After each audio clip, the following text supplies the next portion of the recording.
¿Cómo tener una palabra segura en tiempos difíciles? Por favor, busque en su Biblia 2 de Timoteo capítulo 3. El tema de este mensaje es cómo tener una palabra segura en tiempos difíciles. Anoche estuve viendo qué había en los diferentes canales de televisión y me quedé muy preocupado por la suciedad, la vulgaridad y la mediocridad de los programas. Fue como estar vadeando en una alcantarilla tratando de encontrar unas cuantas gotas de agua pura. Son días desesperantes en los que vivimos, y aunque hay mucha gente hablando de espiritualidad, saben muy poco de la Biblia y de la realidad de la vida. Estos son tiempos peligrosos, tiempos de apostasía, y la porción bíblica que estudiaremos hoy es muy real y aplicable al contexto en el cual vivimos. 2 Timoteo 3, verso 12. Y también todos los que quieren vivir piadosamente en Cristo Jesús padecerán persecución. Vivir piadosamente habla de determinación. Padecerán persecución habla de resultado. Si usted está determinado a vivir piadosamente en Cristo Jesús, usted será perseguido. Y si no es perseguido, eso significa que usted no está firme con Cristo y que simplemente está flotando con la corriente. No se ha detenido a construir una represa. Pero si usted vive piadosamente en Jesucristo, le puedo asegurar que será perseguido. Y Pablo dice que eso se pondrá peor. Veamos el verso 13. Mas los malos hombres y los engañadores irán de mal en peor, engañando y siendo engañados. Se nos ha saturado con engaño en estos últimos tiempos. Pero doy gracias a Dios por lo que el apóstol dice en los versos del 14 al 16. Pero persiste tú en lo que has aprendido y te persuadiste, sabiendo de quién has aprendido, y que desde la niñez has sabido las sagradas escrituras, las cuales te pueden hacer sabio para la salvación por la fe, que es en Cristo Jesús. Toda la escritura es inspirada por Dios y útil para enseñar, para redarguir, para corregir, para instruir en justicia, a fin de que el hombre de Dios sea perfecto, enteramente preparado para toda buena obra. El Dr. Lee, y quien fuera un gran pastor, rindió un hermoso tributo a la Biblia cuando escribió lo siguiente: la Biblia es un libro que está mucho más allá de todos los libros, así como un río es mucho más que un arroyuelo. Es un libro que está sobre todos, así como el sol, con su brillantez, es mucho, mucho más que un simple candil. Es como las alas de un águila, mucho más poderosas que las alas de un gorrión. La Biblia es sobrenatural en origen, eterna en duración, infinita en su alcance, divina en autoridad, humana en escritura, inexpresable en valor, inconmensurable en influencia, infinita en alcance, divina en autoridad, regenerativa en poder, infalible en autoridad, universal en interés, personal en su aplicación e inspirada en su totalidad. Es un libro que ha recorrido más senderos, ha viajado por más carreteras, ha golpeado a más puertas y ha hablado a más gente en su propio idioma que ningún otro libro que jamás el mundo haya conocido. Este párrafo, en verdad, es un extraordinario homenaje a la Biblia. Pablo le dijo a Timoteo: desde la niñez has sabido las sagradas escrituras, las cuales te pueden hacer sabio para la salvación por la fe que es en Cristo Jesús. Y luego el apóstol procede a dar esa gran declaración acerca de la inspiración de las Escrituras. Toda la Escritura es inspirada por Dios y útil para enseñar, para redarguir, para corregir, para instruir en justicia, a fin de que el hombre de Dios sea perfecto, enteramente preparado para toda buena obra. Pablo dice, en primer lugar, que toda Escritura es inspirada por Dios. No solo una parte, o ciertas partes de la Biblia son inspiradas por Dios. Toda la Escritura es inspirada por Dios. Bien podemos decir que la Biblia es el aliento de Dios. Y es muy importante que entendamos esto. En Mateo 4:4 leemos: escrito está, No solo de pan vivirá el hombre, sino de toda palabra que sale de la boca de Dios. ¿Qué nos dice esto acerca de la inspiración divina? Primero, que no es una inspiración parcial. En nuestra convención bautista tuvimos un gran argumento sobre la palabra de Dios, argumento que duró 20 años. Había quienes decían que la Biblia no era la palabra de Dios, sino que contenía la palabra de Dios. Pero muy seductivamente decían que la verdad en la Biblia era verdad. Bueno, la verdad de un manual de cortadora de césped es verdad. Esas eran palabras sin sentido. Toda la Escritura es inspirada de Dios. Luego se hablaba de inspiración progresiva. Los teólogos liberales decían, por ejemplo, que el Antiguo Testamento no es inspirado como lo es el Nuevo Testamento, y que la Biblia es más y más inspirada a medida que se recibe más iluminación. No y no. Usted tiene revelación progresiva, pero no inspiración progresiva. Y cualquier capítulo de cualquier libro del Antiguo Testamento es tan inspirado como cualquier capítulo de cualquier libro del Nuevo Testamento. Toda la Escritura es inspirada, aunque hay porciones que no son tan inspiradoras. Por ejemplo, ¿quién puede sentirse inspirado leyendo las genealogías? ¿Cuánta inspiración puede usted obtener al leer una guía telefónica? No hay tal cosa como inspiración parcial o como inspiración progresiva.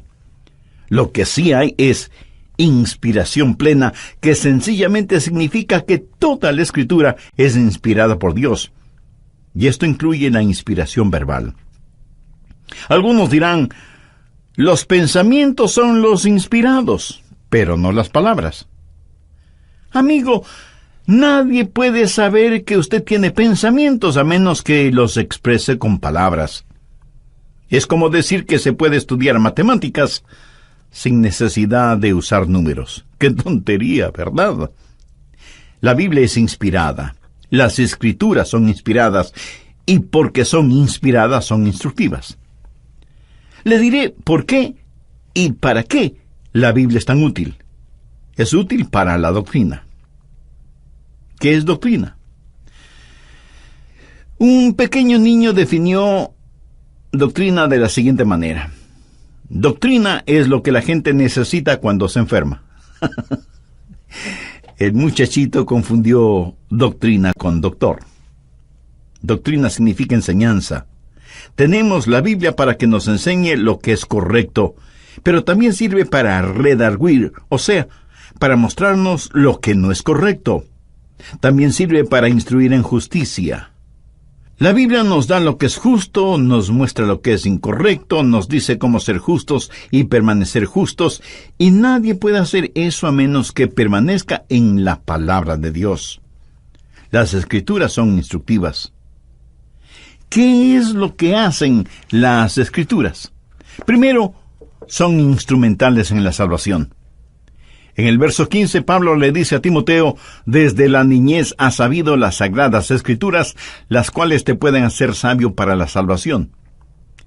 Si usted quiere que la gente crea y se salve, tiene que darles algo en qué creer. Y eso es la palabra de Dios.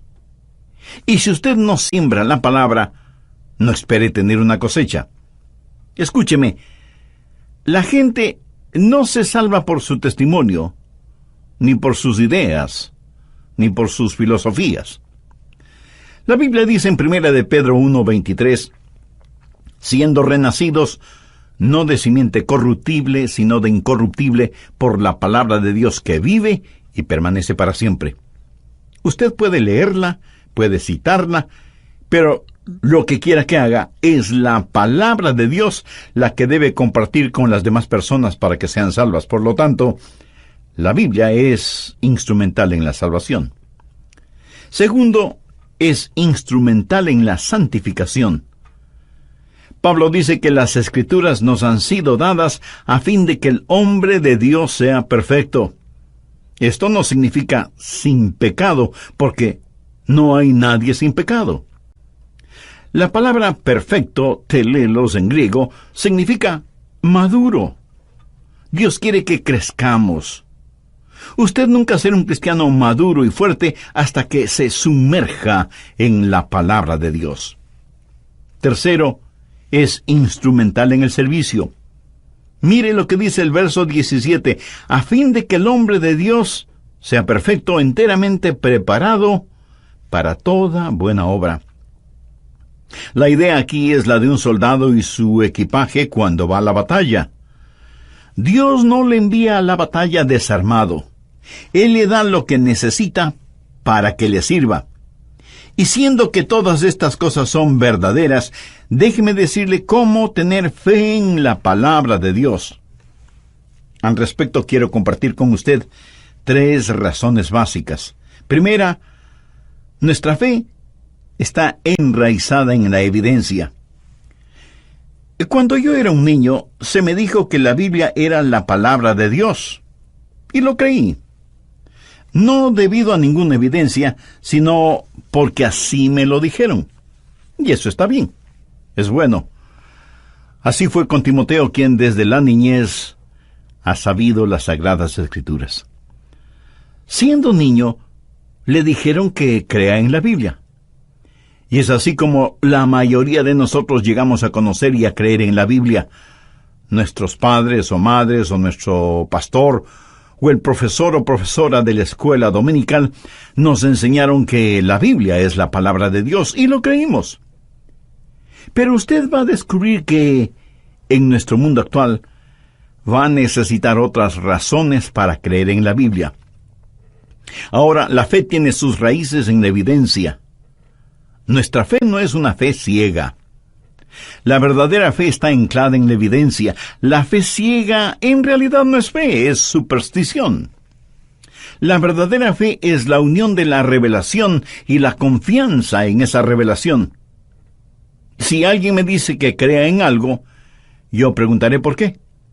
Y si me responden, solo crea, eso, mi amigo, no será una buena razón para mí. ¿Cuáles son las evidencias de que la Biblia es la inspirada palabra de Dios? Bien, piense por ejemplo en la evidencia histórica de la Biblia. La Biblia está llena de historias extraordinarias. ¿Son solamente fábula? ¿O en realidad sucedieron? Un gran erudito escocés, Sir William Ramsay, fue una verdadera autoridad en geografía e historia, especialmente relacionadas con Asia Menor. Y tenía, además, un conocimiento académico de la Biblia.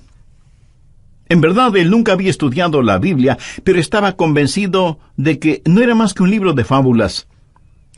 Y al describir el libro de los Hechos, esto es lo que Sir William Ramsay dijo: el libro de los Hechos es un intensamente imaginativo y colorido relato del cristianismo primitivo. En otras palabras, el libro de los Hechos no es un hecho. Y este eminente historiador y geógrafo se fue a Medio Oriente con la intención de probar que el doctor Lucas, quien escribió el libro de los Hechos, estuvo completamente equivocado. Ramsay realizó muchos y profundos estudios y al final escribió un libro titulado El amado médico. Y en ese libro, Sir William Ramsay dijo que Lucas fue uno de los más grandes historiadores del mundo. Él cambió por completo su manera de pensar, desarrollando una absoluta confianza en Lucas. Y esto es lo que textualmente Sir William Ramsay dijo: la historia relatada por Lucas es insuperable en cuanto a su confiabilidad. Se puede investigar las palabras de Lucas más que de cualquier otro historiador, y soportarán con firmeza cualquier escrutinio o el más duro tratamiento. A veces los eruditos miran las cosas en forma casual. Por ejemplo, pueden decir cosas como esta: el Evangelio de Lucas relata el nacimiento de Jesús, y el capítulo 2 dice que cuando Cirenio fue gobernador de Siria. Esto no puede ser cierto porque se sabe que Jesús nació antes de la muerte de Herodes. Ahora, Recuerde que fue Herodes quien les dijo a los sabios de Oriente que encuentren al niño Jesús. Herodes murió en el año 4 antes de Cristo, así que Jesús tuvo que haber nacido antes del año 4. Pero ellos también tienen los registros históricos y saben que Cirenio fue el gobernador de Siria entre los años 8 y 10 después de Cristo. Por lo tanto, aquí hay un conflicto, y dicen que Lucas fue un historiador descuidado, si es que realmente fue un historiador. Pero, ¿qué es lo que eruditos como Ramsay han descubierto? Ramsay descubrió una inscripción que dice que Cirenio fue gobernador 2 veces, y la primera vez fue el gobernador durante el tiempo del nacimiento de Jesús. Esa es la clase de información encontrada en Lucas, escrita por inspiración divina. Nuestra fe tiene sus raíces en los hechos, pero no solo tenemos la evidencia histórica de la Biblia, sino también la evidencia científica.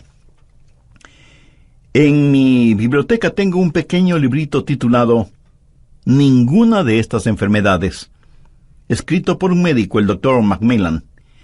Y él habla de las leyes medicinales encontradas en el Pentateuco, o sea, los escritos de Moisés, basados en lo que Dios le dijo. Que si los judíos obedecían esas leyes, no sufrirían ninguna de las enfermedades que sufrirían los egipcios.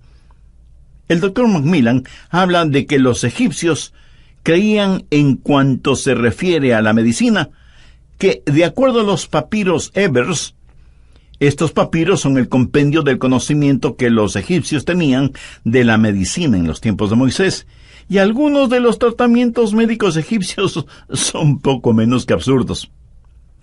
Por supuesto que los egipcios fueron muy inteligentes, hicieron mucho en el campo de la medicina, como, por ejemplo, operaciones en el cerebro. Hasta ahora se está tratando de averiguar cómo es que los egipcios embalsamaban a los muertos y cosas por el estilo. Pero escuche lo siguiente. Para prevenir las canas, la receta era untar el pelo con la sangre de un gato negro hervida en el aceite de grasa de una serpiente de cascabel. Bueno, después de esa nota de humor, gracias a los antiguos egipcios, voy a detenerme en este punto y terminaremos este estudio en el próximo programa. Como siempre, quiero invitar a quienes no conocen a Cristo como su Salvador personal a que hagan esa decisión espiritual ahora mismo. En forma individual, Dios le ama a usted profundamente y quiere salvarle. Con sus propias palabras, usted, amiga o amigo, puede orar conmigo la siguiente oración. Eterno Dios, te agradezco por la firmeza y veracidad de tu palabra y por tus promesas ciertas y eternas. Sé que soy pecador, que estoy perdido espiritualmente, y vengo a ti en busca de tu gracia y tu misericordia. Señor Jesús, gracias por derramar tu sangre y poner tu propia vida en la cruz del Calvario para pagar por mis pecados. Gracias por amarme de tal manera. Perdóname, límpiame y sálvame. Deseo recibir la vida eterna que solo tú puedes darme. Por eso te invito a que vengas a morar en mi corazón y tomes el control de mi vida. Y ayúdame para que mi vida traiga honor y gloria a tu nombre. Ayúdame para que donde quiera que esté y con quien quiera que esté, pueda ser un fiel testigo de tu amor, tu gracia y tu misericordia, sin que me importen las consecuencias o a pesar de las circunstancias.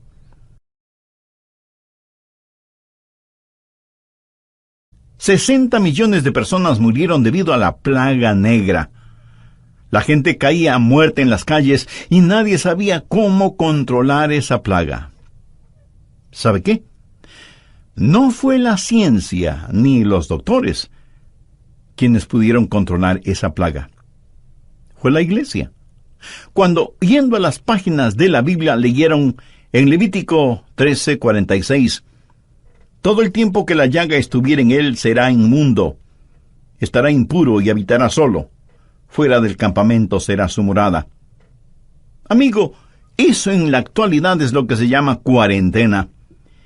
Y aunque eso tiene sentido para nosotros, para ellos en ese tiempo no tenía ningún sentido. Ellos no sabían nada acerca de virus o microbios. Pero Moisés dijo, esta gente que tiene la plaga debe estar en cuarentena. El Dr. Macmillan, en su interesante librito, cuenta lo que sucedió en 1840 en Viena. A las madres que estaban embarazadas, los doctores les hacían un examen pélvico. Pero esos mismos doctores habían realizado minutos antes autopsias y pasaban de una a otra labor sin jamás lavarse fuertemente las manos. Como consecuencia de esta práctica, o falta de la misma, 1 de cada 6 mujeres embarazadas moría por efectos de las infecciones. Hubo un doctor de apellido Semmelweis que observó este procedimiento, los doctores yendo de la morgue al cuarto de exámenes de las mujeres y viceversa una y otra vez. Y el doctor Semmelweis dijo a los doctores, no podemos seguir haciendo eso por más tiempo. Será necesario que se laven y restreguen las manos cada vez que salen de la morgue y van a examinar a las mujeres embarazadas. Y así lo hicieron. Y casi de inmediato, las estadísticas cambiaron de 1 en 6 a 1 en 84. Pero un día, 11 de 12 mujeres murieron, y el doctor Semmelweis descubrió que aunque los doctores se lavaban bien las manos al salir de la morgue, no se las lavaban entre examen y examen. Así que dio la orden para que los doctores se lavaran las manos cada vez que iban a hacer un examen. Algunos doctores protestaron diciendo que perdían mucho tiempo lavándose las manos, pero el doctor Semmelweis se mantuvo firme en su decisión. Ahora, con eso en mente, veamos lo que dice Números 19, desde el verso 14. Esta es la ley para cuando alguno muera en la tienda. Cualquiera que entre en la tienda, y todo el que esté en ella será inmundo 7 días. Y toda vasija abierta cuya tapa no esté bien ajustada será inmunda.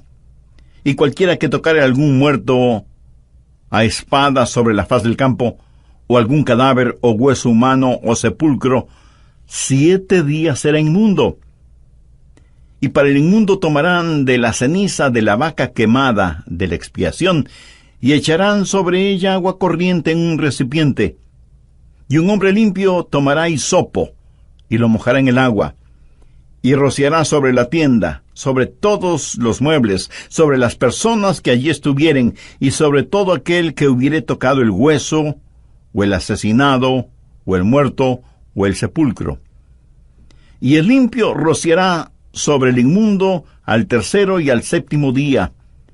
Y cuando la haya purificado al día 7º, él lavará luego sus vestidos, y asimismo se lavará con agua, y será limpio a la noche.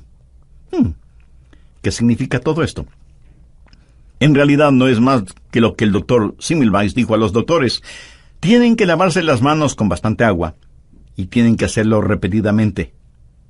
Debía haber un intervalo de tiempo, sin desinfectantes, para que las bacterias mueran. El cambiarse de ropa, no llevar esa ropa infectada a todas partes, para evitar el infectar a otras personas. Estuve leyendo acerca de William Tyndale, quien tradujo el Nuevo Testamento al idioma inglés. Cuando él comenzó esa labor, fue tan perseguido en Inglaterra que tuvo que ir a Alemania para terminar ese trabajo. Cuando finalizó y llegó el día para poder imprimirlo, vándalos invadieron la imprenta y lo destruyeron todo, y él tuvo que comenzar nuevamente su laboriosa obra. Cuando terminó, él quiso regresar llevando el Nuevo Testamento en inglés a Inglaterra. Puso una gran cantidad de ejemplares en barriles llenos de harina para poder introducirlos de contrabando en Inglaterra, en donde la palabra de Dios comenzó a florecer. Pero como resultado de su trabajo, las autoridades comenzaron a perseguirle, y en 1536 lo arrestaron y lo sentenciaron a muerte. Fue ahorcado y quemado por haber traducido la Biblia a un idioma común, su lengua materna. Pero la mayor prueba del valor y la inspiración de la Biblia es el cumplimiento de las profecías. Los enemigos de Jesucristo nos dicen que en realidad Jesús no cumplió las profecías, que él y sus apóstoles solo hicieron arreglos para aparentar que Jesús fue el cumplimiento de las profecías. ¿Qué cosas tuvo que hacer Jesús para lograr eso? Primero, se las arregló para nacer en Belén.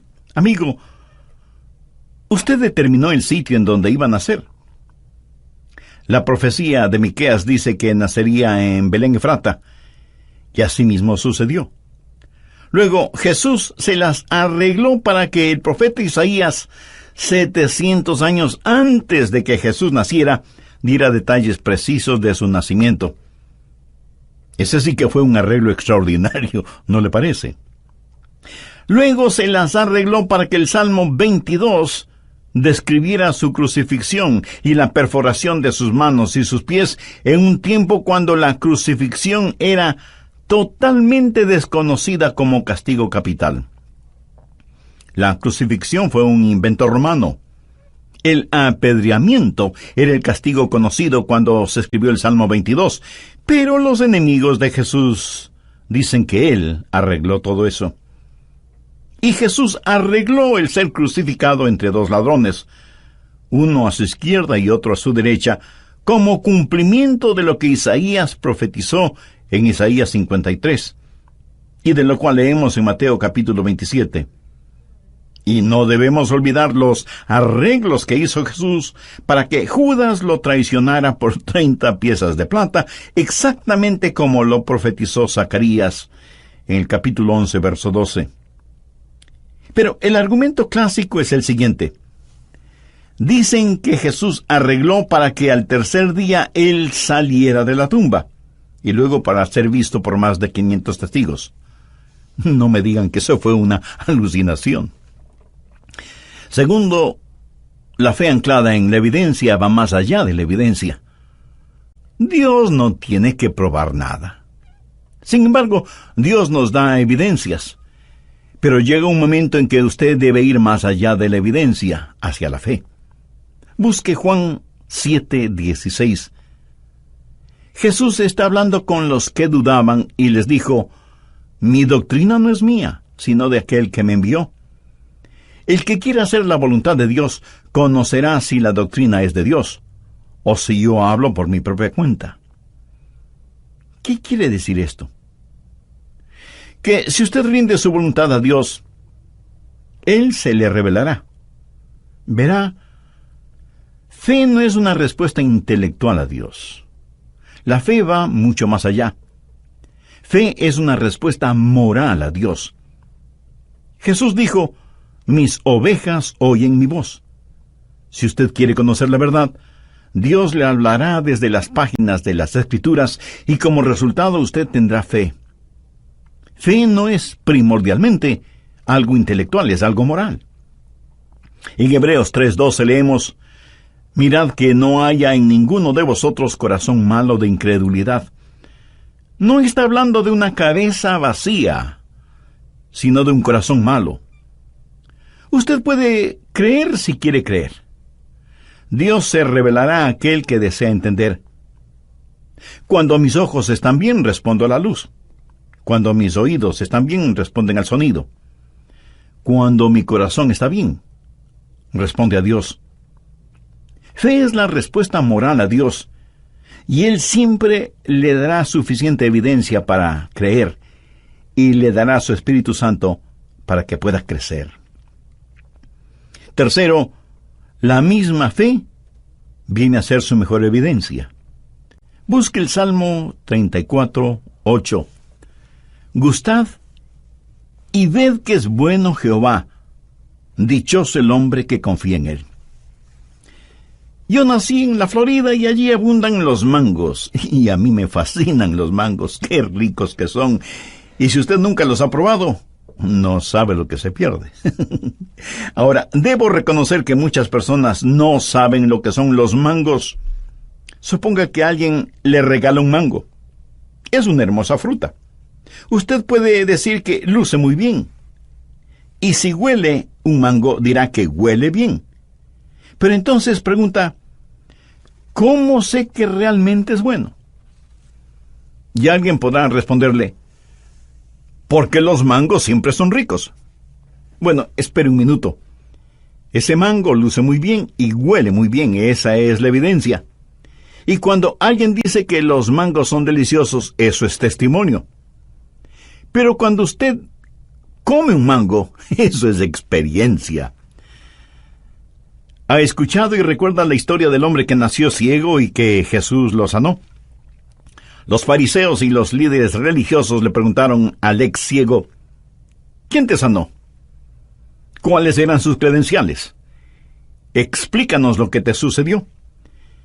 Y aunque el hombre no lo pudo explicar todo, sin embargo dijo, una cosa sé, que habiendo sido ciego, ahora veo. O sea, este hombre tenía la evidencia en sí mismo, él era la evidencia. Primera de Juan 2:20 dice, pero vosotros tenéis la unción del Santo y conocéis todas las cosas. Y aquí se hace referencia al Espíritu Santo. Y un poco más adelante en el verso 27 leemos, pero la unción que vosotros recibisteis de él permanece en vosotros, y no tenéis necesidad de que nadie os enseñe.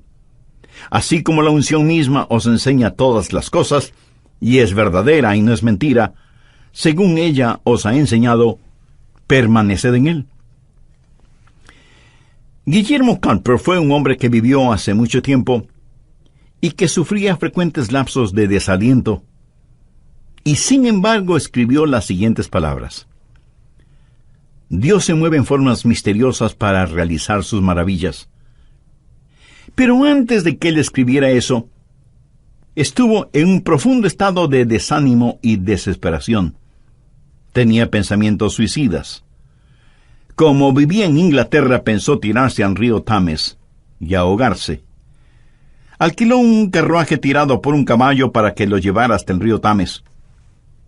Era un día con mucha neblina, lo cual es lo normal en Londres, por lo cual quien manejaba el carruaje se perdió y no pudo encontrar el camino hacia el río, y de pronto estaban en el mismo punto de donde partieron.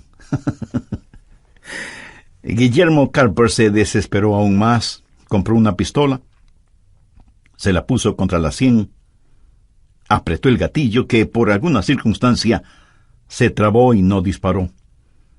Más desanimado todavía, decidió envenenarse. Ingirió un veneno que lo enfermó, pero no le mató. Ya no sabía qué hacer. Y en la habitación del hotel en donde estaba, comenzó a caminar de un lado hacia el otro. De pronto sus ojos ven una Biblia. Nunca antes la había leído. La leyó ávidamente y descubrió al Salvador. Y allí mismo entregó su vida a Jesús. Y entonces escribió, Dios se mueve en formas misteriosas para realizar sus maravillas. Él pone sus pies en el mar y cabalga en la tormenta. Santos temerosos, tengan ánimo. Las grises nubes que tanto temen, llenas están de su misericordia, y se romperán en bendiciones sobre sus cabezas. A lo mejor usted, mi amigo, es un santo temeroso en estos días desesperantes en los cuales vivimos. Aférrese fuertemente a la palabra de Dios porque, se lo aseguro, la va a necesitar. Y ustedes, padres y madres que me escuchan, es mejor que comiencen a inculcar verdades bíblicas a sus hijos. Estas verdades bíblicas no las van a aprender ni en la escuela, y ni siquiera en las clases de la escuela dominical, porque en ellas solo probarán esas verdades. Piénselo. En promedio, los hijos de padres creyentes asisten 40 domingos a la escuela dominical, de las 52 semanas que tiene el año. Y ya en la clase dominical solo recibirán de 25 a 30 minutos de enseñanza bíblica, o sea, 20 horas al año. ¿Cree usted que pueden llegar a conocer la Biblia con solo 20 horas al año? No. Los periódicos y las revistas no les enseñarán verdades bíblicas, y menos aún el canal MTV. Entonces, ¿cómo van a aprender las verdades bíblicas? Padres y madres, es mejor que comiencen a enseñar la Biblia a sus hijos, porque ustedes están marchando al ocaso de sus vidas mientras que ellos están comenzando la vida. Y cuando piense en esto con relación a sus hijos, no se olvide que a través de ellos usted estará enseñando verdades bíblicas a sus nietos, aunque usted ya no esté presente. Volvamos a 2 de Timoteo 3, los versos del 13 al 17. Mas los malos hombres y los engañadores irán de mal en peor, engañando y siendo engañados. Pero tú persiste en lo que has aprendido, y te persuadiste, sabiendo de quién has aprendido, y que desde la niñez has sabido las sagradas Escrituras, las cuales te pueden hacer sabio para la salvación por la fe que es en Cristo Jesús. Toda la Escritura es inspirada por Dios y útil para redarguir, para enseñar, para corregir, para instruir en justicia, a fin de que el hombre de Dios sea perfecto, enteramente preparado para toda buena obra. Padres y madres creyentes, hermanos y hermanas en la fe, debemos implorar a Dios que nos ayude a atesorar su palabra en nuestros corazones, que aprendamos su palabra, la obedezcamos, la enseñemos, la prediquemos y la compartamos. La Biblia tiene un héroe. Su nombre es Jesucristo. Y del Génesis al Apocalipsis, la Biblia tiene un mensaje central. Jesús salva. Y si usted pone su fe en Él le salvará. La Biblia lo dice en forma clara, precisa y sencilla. Cree en el Señor Jesucristo y será salvo. Y si usted, que me está escuchando este momento, no tiene la seguridad de ser salvo porque no tiene una relación personal con el Señor Jesucristo, le invito a orar conmigo la siguiente oración.